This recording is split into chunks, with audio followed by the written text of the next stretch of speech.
সূত্রে কি বলবেন? দেখুন, পবন বাংলার লোক নয়, পার্টি তাকে লড়তে বলেছিল, উনি লড়তে কোনো কারণে রাজি নয়। কে কার বিরুদ্ধে বলছে, কেন বলছে, সেটা তো একটা আলাদা ফিল্ম জগতের, সঙ্গীত জগতের ব্যাপার, আমরা জানি না। কিন্তু গতবারেও উনি এসেছিলেন, যোগাযোগ করেছিলেন, আমার সঙ্গে কথা হয়েছিল, তখন তাকে টিকিট দেওয়া যায়নি। এবার পার্টির মনে হয়েছে তাকে টিকিট দেওয়া দরকার, কিন্তু যে কোনো কারণে উনি ব্যক্তিগত কারণে আসানসোল থেকে লড়তে চান না, মিটে গেছে। বাউল সুপ্রিয় কোথায় আছেন সেটা তো লোকজন খুঁজছে এখন।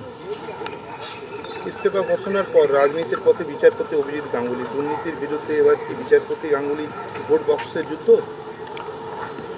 বিচারপতি গাঙ্গুলি কী করবেন সেটা উনি জানেন। যদি রাজনীতিতে আসেন, স্বাগত তাকে।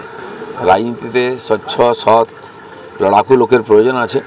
তার একটা এ ধরনের ইমেজ আছে। উনি যদি রাজনীতিতে আসেন, মানুষের আস্থা বাড়বে রাজনীতির প্রতি, এবং রাজনীতিও স্বচ্ছ হওয়ার সম্ভাবনা বাড়বে।